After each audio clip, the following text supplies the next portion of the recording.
Welcome to Beyond the B, an ongoing dialogue about the past, present, and future of the B Corp movement. Co-hosts Emmy Allison and Ryan Honeyman facilitate an open and honest conversation about the B Corp movement, advise companies on how to increase their impact, and provide a deep dive into the new B Corp standards that are shaping our community. I'm Ryan Honeyman, a partner and worker owner at The Economy. My guest today is Kate Dixon. Kate is the principal and founder of Dixon Consulting, the compensation world's only certified B Corp. Her team turns complex pay issues into strategic advantages. With 30 plus years as a certified compensation professional, she's guided leaders at Nike, American Express, Silver Oak Sellers, fellow B Corps, and dozens of nonprofits through compensation design and equity initiatives. She's also author of the award-winning Pay Up. And Kate believes everyone deserves fair pay and that life's too short for mediocre brownies or missing out on her granddaughter's dance parties. Kate, welcome to the show. Thank you. How old are your grandkids? I just have one and she's 2.5. Oh. And she's very big into the dance parties these days. That's so cute. Yeah. Love it. Well, yeah. So maybe let's start off with a bit about your background and how did you get into this vast world of compensation consulting? So it kind of by accident, honestly. I got my master's degree in human resources management 1,000 years ago, and I wasn't exactly sure what I wanted to do, but it so happened when I was at American Express that I was the only person who could really run Excel and stuff. So it kind of dropped into that because I'm a nerd as well as just an HR person. So, and then I have had a successive number of corporate jobs in compensation. I've done other things in HR as well, HR research and all kinds of other things, but primarily in compensation. And this is the second iteration of my consulting practice. I had one when my kids were little, and then we moved here to Oregon so that I could take a job with Intel. And then when I retired from Nike, I started the practice up again about 7 years ago. So awesome. And was that first iteration also around compensation consulting? Yeah, it was. Mm-hmm. Okay, awesome. Well, let's get into this because I think a lot of, next economy companies, money is a touchy topic, as you know. It's why you do what you do. And, I think maybe some listeners might feel like, well, salary negotiation or compensation, is that more for traditional businesses, but like social, how does it affect social impact businesses? So maybe you could talk about why is it important just broadly, whether or not the type of industry you're working in? Well, I think it's a great question because it's important for the moment. And I hope that it is not important in the future, but I work primarily with women and people of color. And those are folks whose identities, of course, have been marginalized by society. And there is bias in pay and benefit programs that adversely impacts them. So my mission is to help, really anybody, but primarily the clients who choose me to gain access to systems that they weren't born into. And so until and unless organizations stop doing things like asking for pay history or offering different things to people with different identities, I think the need for salary negotiation coaching is still in place. Yeah. And how can this sort of compensation design play a role in building more socially responsible workplaces and a more just economy? Also a great question. I promise I won't say that after every question, but honestly, I think that when we can remove bias from pay systems, things work better and people are happier and all of that kind of jazz. But when we think about compensation and benefits, it's really the manifestation of the company's culture. So, when we think about companies that are employee owned, have a different view of how comp and benefits come to life than a massive Fortune 100 company, which would be different than a family-owned business. I mean, we've got a couple of family-owned companies that we're working with right now, and some of the choices that they made in terms of their benefits, particularly retirement and healthcare, are way in advance of what we see in some other kinds of organizations. So again, by kind of making pay and benefits more inclusive, making sure that a well-designed program where people know what's going on and things are transparent, all of those kinds of things can lead to great outcomes for companies. Yeah. And in your work, do you primarily work with, say, the individuals who are going in to negotiate, or do you also work with companies to then help them think through the strategy of more equitable pay? Most of our work comes from our work with companies, and we work with organizations from teeny tiny itty bitty. Our smallest one was a one-person organization, and our biggest one was, I think, 5,000 or something. But we work with all different kinds and sorts of organizations. And to be honest, there's something that for everybody in terms of thinking through how the impact of our pay and benefit programs comes to life. Yeah. Yeah. Because I've both been the person who's applying for a role and is like, how do I do this? And then also from, we're a 7-person worker-owned cooperative, and we're also like, how do we actually design a system that works for our own companies? And so, yeah, I'm glad to hear that you're sort of both coaching the individuals, but also a lot working with companies on their work. Absolutely. One thing that you briefly mentioned was this idea of wage history, and that sort of being a systemic way that inequality can be built into especially women and folks of color.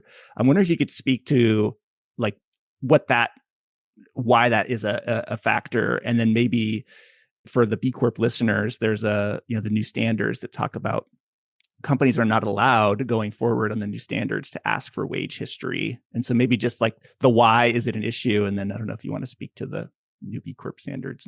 Yeah, it is an issue. And luckily, a lot of states and smaller jurisdictions are doing away with companies being able to ask for salary history. And I think it's important to note that when we ask for salary history, we're basically baking in any inequities, because how somebody's paid is really the result of everything that's happened before with their pay. So if women or people of color or both are asked their salary history, chances are really good that their history includes stuff that, they weren't paid what maybe folks in the dominant culture were paid. And so it kind of bakes in this bias over time. It's really fascinating. There's an attorney that we work with, and I was talking with him about the salary history thing. And he said that he was doing some research that showed that in Oregon, between the time that from the moment that it was first initiated to now, the differentiation between men and women's starting pay has decreased by 60%. So, and that law has only been in place for half a dozen years or so. So if we can see that kind of shift with one simple action that an employer can take, I mean, imagine what we can do if we kind of harvest other best practices around eliminating bias. And so this is one of the things that comes up in FW2, the Fair Work standards that have to do with wages. And I was delighted to see that in there. It's a pretty low lift for organizations to stop asking people what they were making. And even if, an organization feels like, oh, we're not going to be biased if somebody tells us that they were making 60 and the starting range starts at 100, but it's really hard to dismiss that from your brain. So I was delighted to see that come in. And what's further in the fair wage standards is you can't ask people what they want to make. So, that's one of the pieces that we focus on a lot. And when we do salary negotiation stuff is preparing candidates to talk about their salary expectations. And so this one, I think, is going to be harder for people to get their brains around. But again, it's a little bit less stacked than the piece around asking history, but it's the same issue, right? So if you ask somebody who's been making a terrible salary what they want to make, it's going to be terrible plus 10% or something, rather than what they really should be making. The one caveat in the standards basically says, hey, if you show your range first and then ask, then it's okay. But I still think we should try to get away from that where we can. But I think the really important thing, which is not in the standards, but I wish it was, is publishing those starting ranges on job postings and things like that. Yeah, that would be a really big game changer. It's just having every job just have the salary range.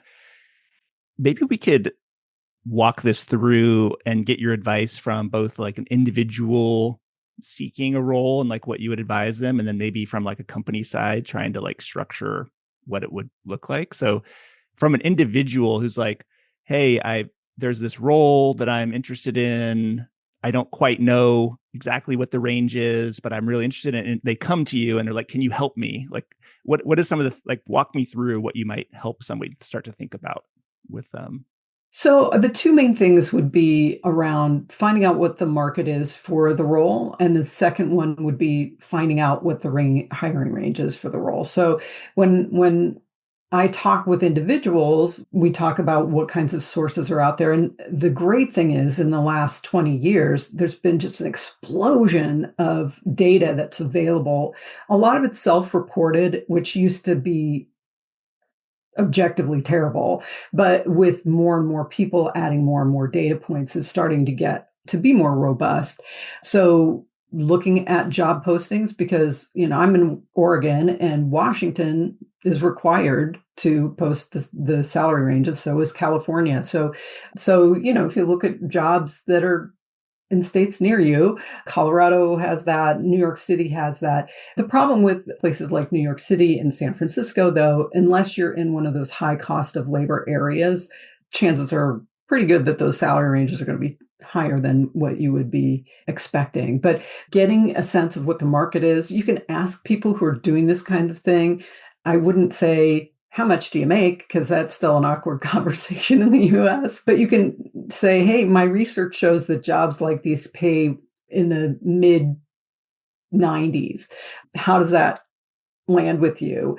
And they'll tell you, oh gosh, I should be looking for a job because I don't make that much. Or they'll say, well, that sounds about right. Or they might say, well, that sounds kind of low for the kind of work that we do. And here's why.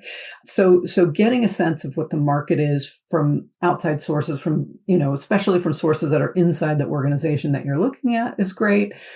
And then making the ask of the recruiter or the HR person, the person that you're talking with, is an important thing to do too. And, again, in this day and age, it's not abnormal to be asking for that kind of stuff. So especially if they ask you show me yours before I show you mine kind of thing, which some companies do, what I advise people to say is something like, hey, without knowing more about the total rewards package, I don't know what the right number to tell you would be. So can you share with me the hiring range for the role, and we can see if we're in the same ballpark. And that can usually help. On the company side, don't be the company that won't tell people what the hiring range is.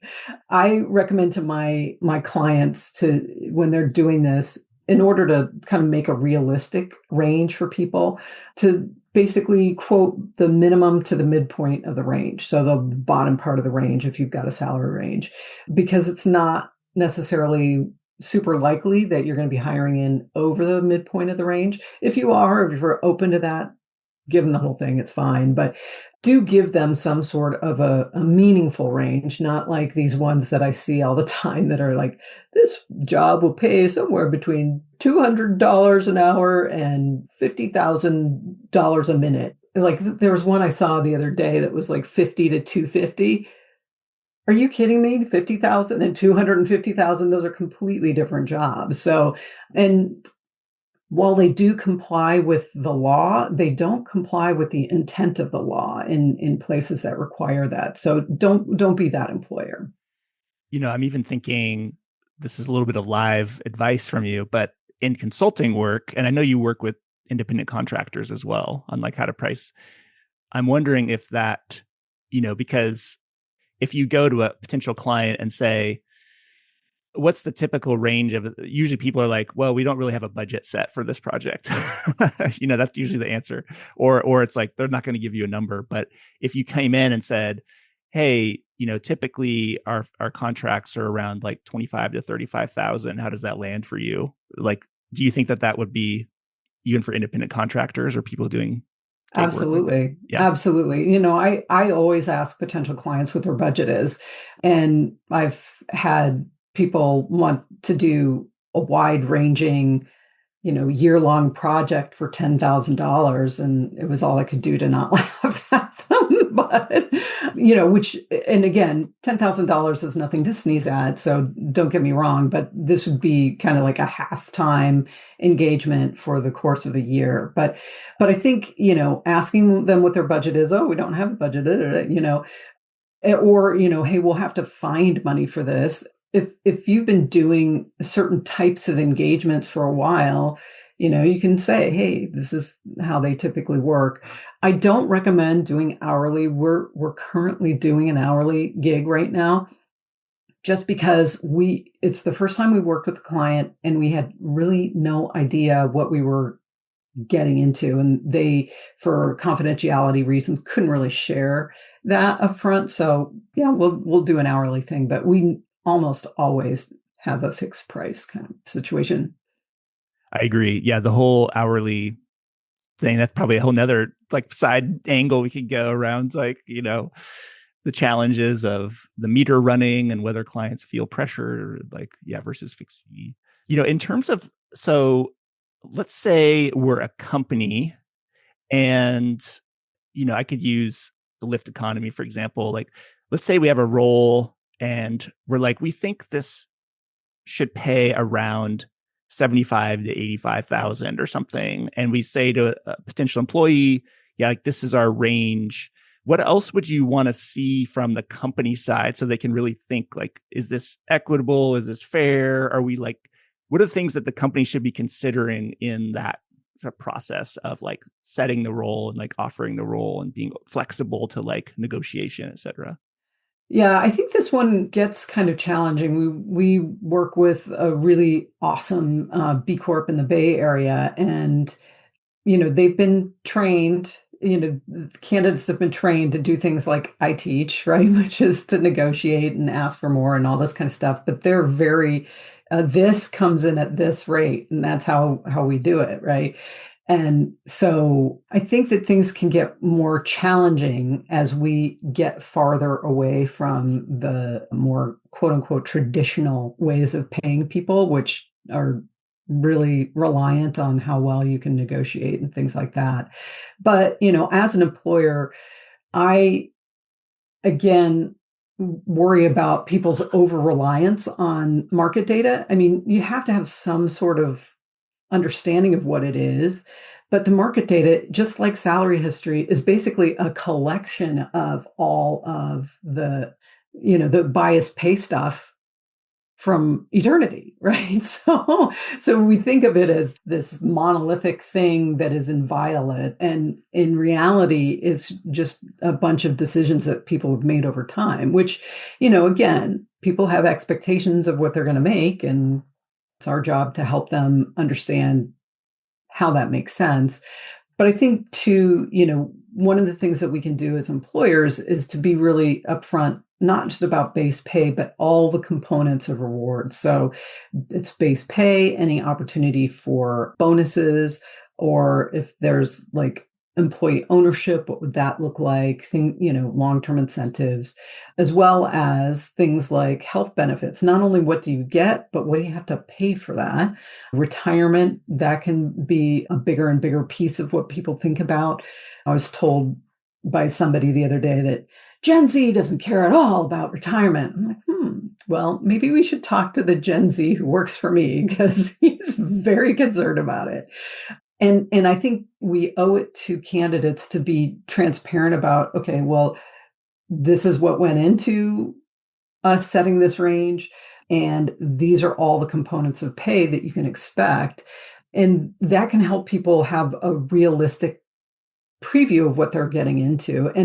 And that's great for both parties. And one of the things that I tell my recruiter friends who look at me and say, why are you helping people negotiate their pay? It's because I think when people come into the employment relationship feeling like they've advocated for themselves and they understand what they're getting into, it's great for both parties.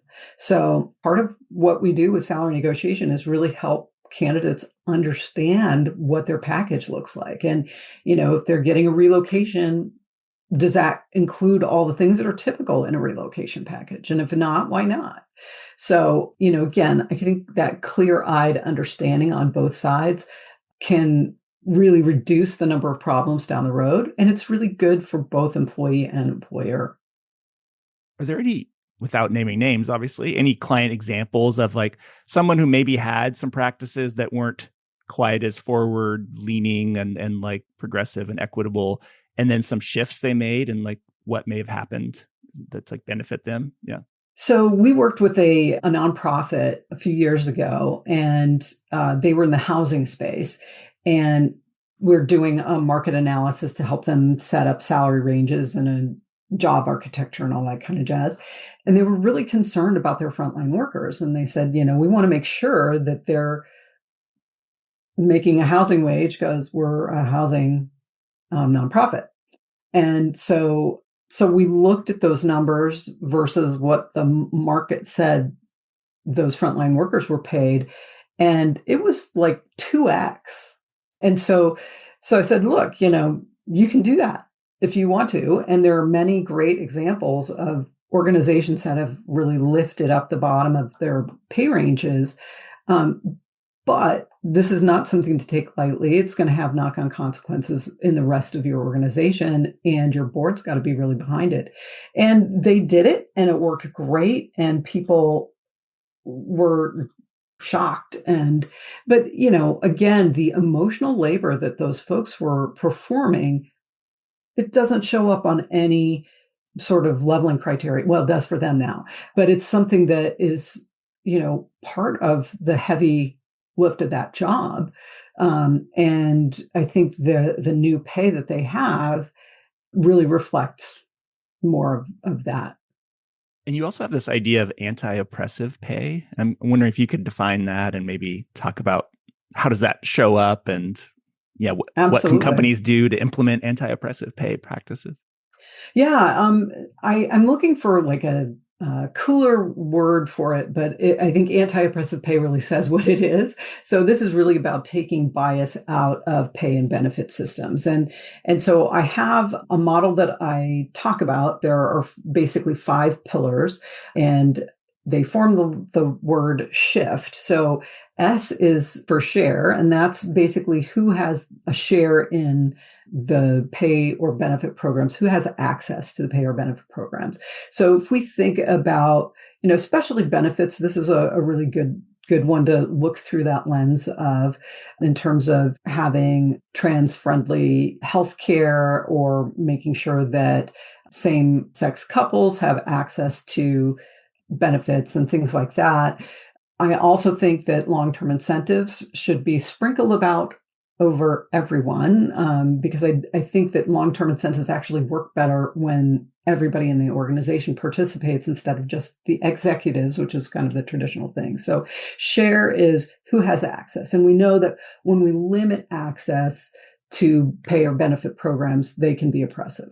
So that's the first one. H is hierarchy. And I fully expect this one to be the last pillar to go because we have a lot of social things that are tied up with hierarchy. It's been socialized into us for hundreds and hundreds of years that, if you're in a higher position in the organization, you should get more. But, frankly, we made that up. I mean, it's a person doing work, and, should a person who is high level in a gigantic company make more than somebody who's doing manual labor for them? I mean, again, we made it up. It is true that that's what the market says, but when we think about levels, and every time that there's a level that somebody needs to get to through promotion or whatever, we know that it's harder for people who have been marginalized by the system to get through. And, all kinds of research shows this out, the number of people of different identities in entry-level exempt positions versus C-suite positions. It's phenomenal how that degrades for women and people of color, especially women of color. So hierarchy, if you can get rid of levels or not pay so much differently based on levels, I think that's great. And when we think about like the CEO multiplier, this is one of the things that comes to life. So that we have share, hierarchy. The next one is individual pay. Can I say something on hierarchy real quick? Absolutely.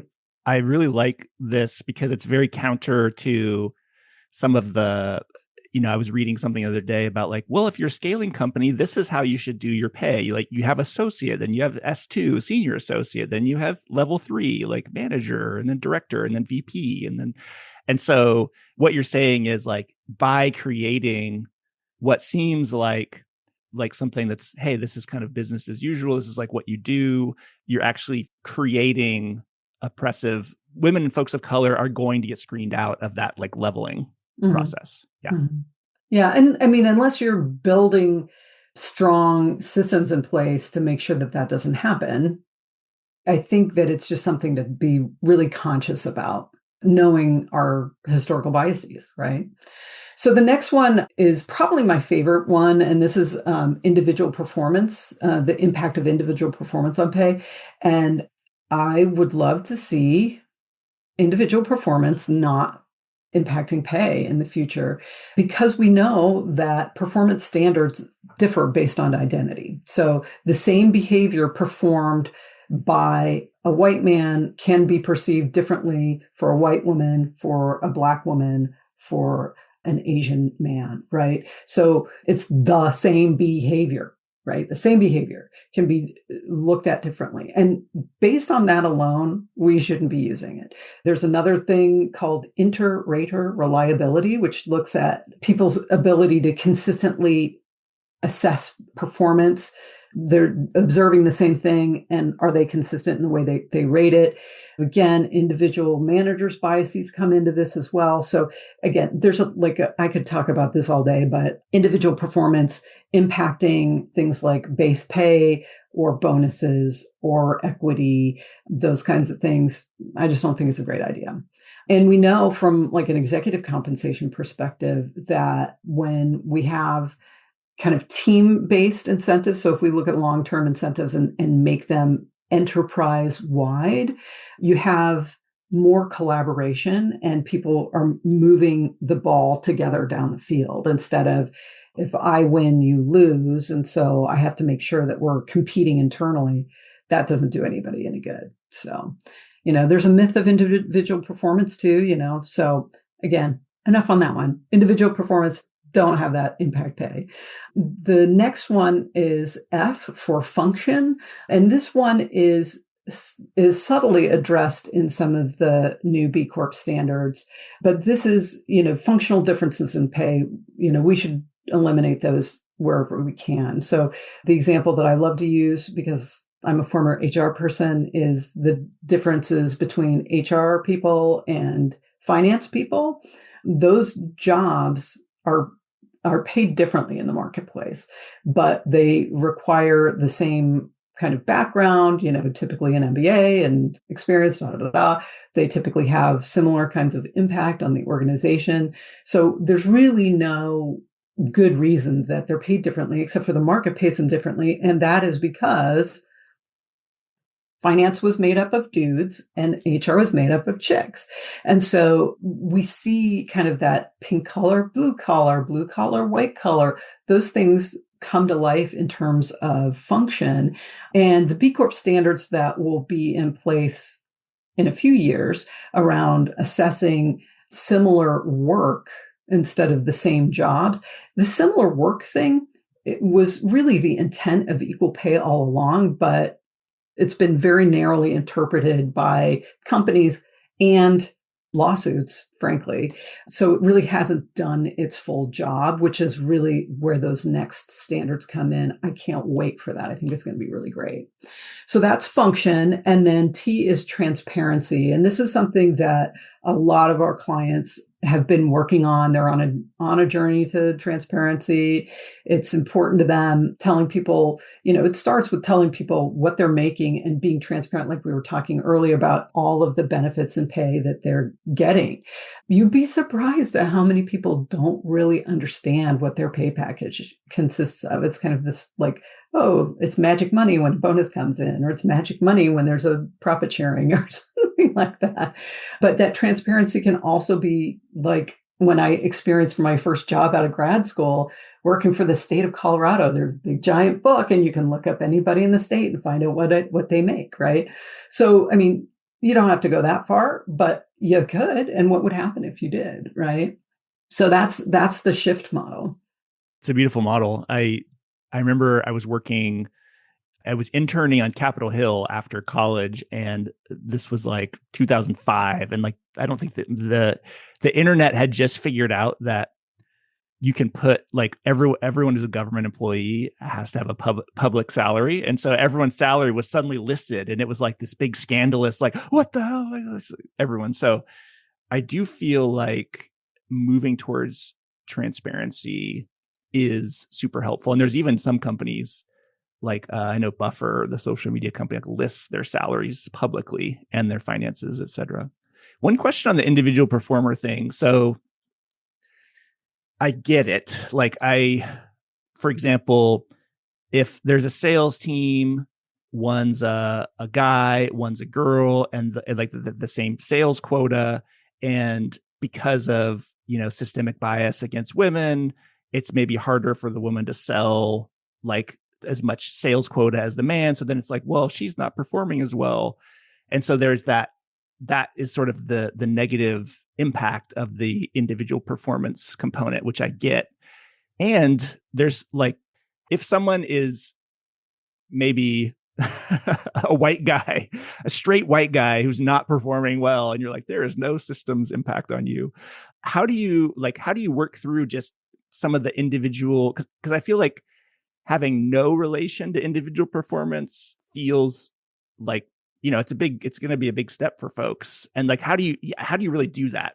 Well, we've worked with some clients on collaborative performance management. And again, when we think about our system of performance management, it's kind of rooted in punishment.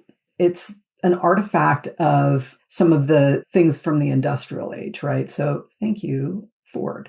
But with a more collaborative model where we're focused on kind of planning, acting, and reflecting, and it's not so much on, if you are a 3, then you're good. If you are a 1, you are a big loser.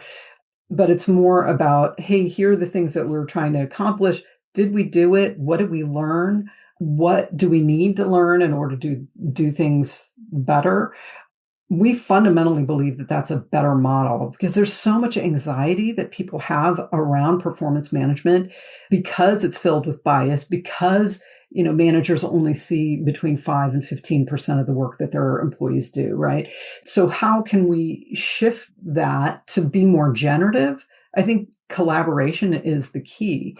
Now, do you want to have sales quotas and things like that? I don't know. Maybe you do, and maybe it's, the whole team gets rewarded, because if you think about a salesperson, we always think, rugged individualism, and it's the dude that's on the plane 4 days out of the week. And of course, dining on expense report every night and bringing home the whale, right?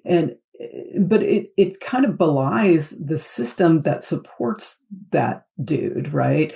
Because there's the folks who are putting together leads for that person. There are maybe the admin folks who are like remembered the client's favorite restaurant and booked them in that place, right?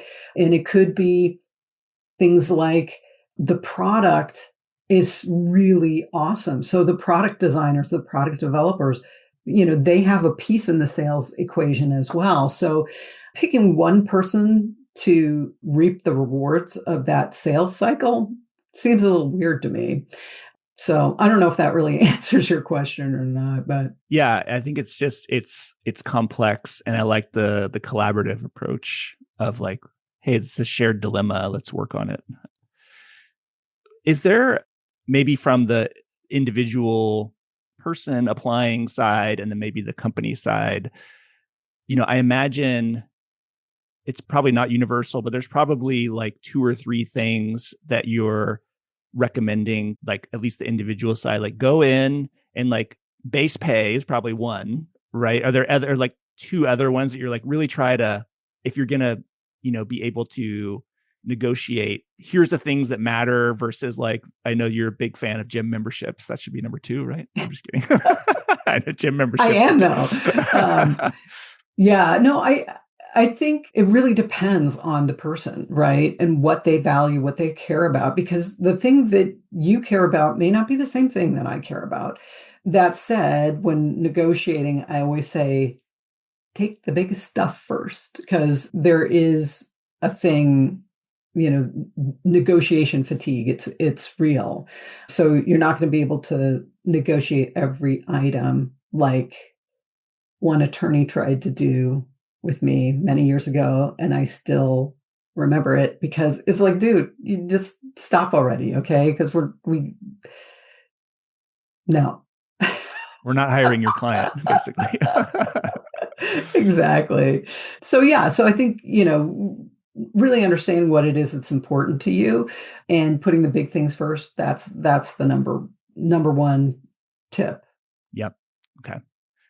Yeah, one of our folks who came to work at Lyft, I don't think it was intentional, but it turned out to be a really good negotiation tactic.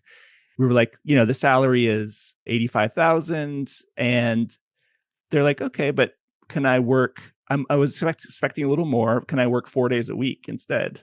And we're like, oh, because we're limited as a company in some ways. Of like, we only budgeted, or like it's in our budget to pay this amount. But if someone's like, I'll work 1 day less per week, it's like, well, I guess we still have the same amount of money, but then they get what they want. So I guess that was a big negotiating win for a huge win, because yeah. when you think about that, on an hourly basis, you just shifted. Yeah, you just salaries went up. Yeah. And from an equity perspective, that's important to be thinking about too, because you just totally raise the hourly wage for that person. And if you have somebody next to them who is in a protected class, who is making the same amount for a 5-day work week, that could be a problem.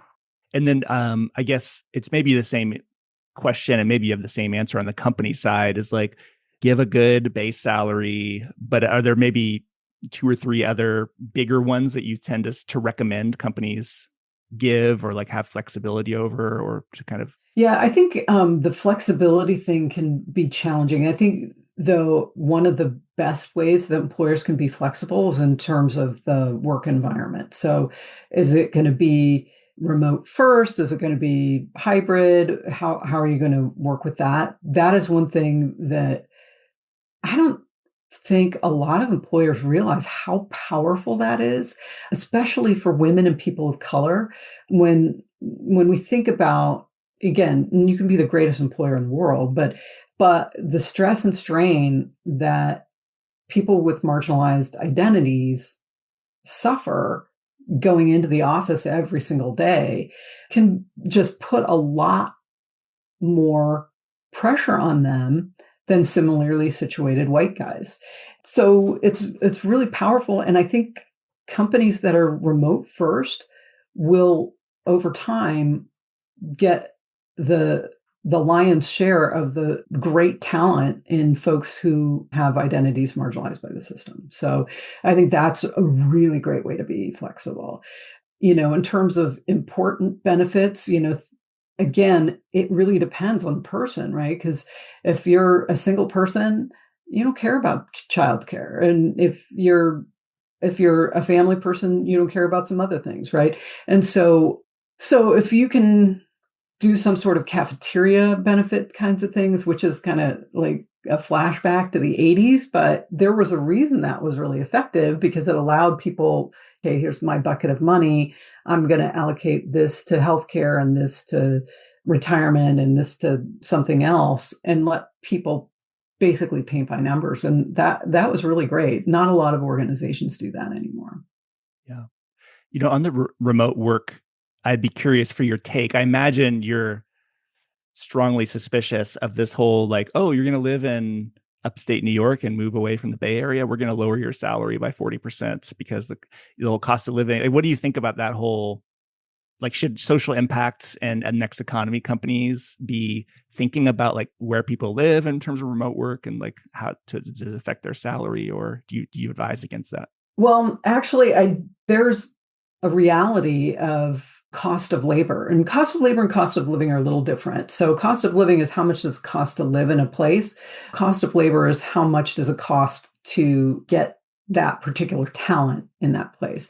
And so allow me to have a teaching moment here. But so when we think about cost of living and let's talk about cost of labor first of all. So places like Chicago, Dallas, Charlotte, those run right at 100% of national average in terms of how they pay people. When we think about like San Francisco or New York, they pay 20 to 25% more than that. But if we look at the cost of living in New York, it could be 2x national average easily, right? And so when you think about that, the cost of labor really doesn't keep up with the cost of living. And that's been the case since time immemorial. And we look at a place like Borger, Texas. It's a rural company that I work for, had an office there. The cost of living there is like 70% of the national average, 60% of the national average. I mean, you can get like a massive house for like $1.50, right? And, so they're getting paid, if you have different pay scales for different cost of labors, the cost of labor is probably 95% of national average, but their cost of living is like 70%. And so it's like, woo, big bonus for them. But I do support organizations that pay cost of labor for the location that people are in on both sides of the scale, right? So if the cost of labor is really, really low, okay. If the cost of labor is really, really high, guess what? And I think, there's enough data to support that, but it's not the way that everybody does it. We have a client who is a high-tech company based out of the Bay Area, and we were working with them it was before COVID and then into COVID. And as COVID came into play, people wanted out of the Bay Area, and because they decided that they were going to go remote first. And so we talked about, okay, if you're going to be in Idaho, let's pay Idaho wages. And they decided not to do that. They wanted to pay all of their software engineers as if they were in the Bay Area, because that way they got more than their fair share of talent. They didn't lose tech talent like other competitors were, because they were paying substantially higher than the cost of labor for the areas that people were in. So, again, it can be a strategy, but it depends on what the organization's goals are. Yeah. It's a great point because, at Lyft, we have folks in Seattle, Portland, Bay Area, New York, used to be in Philly, and we didn't adjust people like down if they were in, say, like upstate New York. But it's an interesting point to say, like, well, for those for folks in the Bay Area? Are we sufficiently adjusting up, for that? So it's a good thing to remember. Yeah, it is. I think, and it's a hard one to kind of solve. And for the places that you're talking about, Seattle's about 110% of national average cost of labor. Portland's like 108. Oh wow, Portland's that high, huh? It is skyrocketed. When I first moved here many years ago, it was about 103. So it was a little over national average, but it has gone up quite substantially over the last 15 years. And, the Bay Area is 20 to 25% above national average. Upstate New York, you may think, oh, it's so rural and nobody pays anything up there. They're still probably at, between 100 and 105, depending on where they're located. So it really depends on how you like to look at it. Okay. Moving into the last couple of questions here, is there anything we didn't touch on that you think might be useful for maybe it's the individuals, maybe it's the companies? Yeah, anything you want to any advice or anything you want to reinforce that maybe you did touch on? Well, I think, again, for organizations, and for individuals too, really taking to heart the idea that total rewards is an expression of the company culture, and really making sure that the impact of that matches your intent. I think that's really where it's at. And for individuals, really understanding that, yeah, if you work for a family-owned organization, it might look different than some big giant company, and that can be both good and bad. So, that culture expression, I think, is an important piece. Love it. Well, what do you need right now, and how can the listeners help support your work? I feel just very fortunate. So I don't feel in need of a whole lot, but I have been thinking a lot about the new B Corp Fair Work standards. And so I would encourage other people to really read through them, get to know them. We're having a workshop about them the 1st of October that's free for people, just to kind of help demystify those new standards, because they are a little confusing. And that's from somebody who has been doing this kind of work for a very long time. So we'd love to see folks from your listener population come to that and hear more about it. Excellent. Where can folks go to find links to that, and maybe any of your other work, some of your books, if you want to plug the books as well? So my website is Kate Dixon, KateDixon. It's .org, just katedixon.org. And there's all kinds of resources and information and blog posts, and I talk about anti-oppressive pay and stuff like that. So all of that's there. I've got a couple of books out. One is about how to price your work as a consultant or independent contractor, and the other one is about how to do salary negotiations. So those are available too. Awesome. Well, Kate, it's been a pleasure having you on the show. And yeah, I'm sure I'll be reaching out for some random compensation questions in the future. And I hope other folks, go to your website and check out your work. So thanks so much. Thank you. Thank you so much. Hey, Beyond the Bee listeners. If you're looking for even more inspiring conversations with leaders on the front lines of our movement towards just futures, be sure to subscribe to Next Economy Now, produced by the team at Lyft Economy. Next Economy Now broadens the focus beyond the B Corp movement to highlight the leaders who are taking a regenerative, bioregional, democratic, equitable, racially just, and whole systems approach to creating the new economy. Check out our latest episodes at lifteconomy.com/podcast. You can subscribe to Next Economy Now on Apple Podcasts, Spotify, YouTube, or wherever you get your podcasts.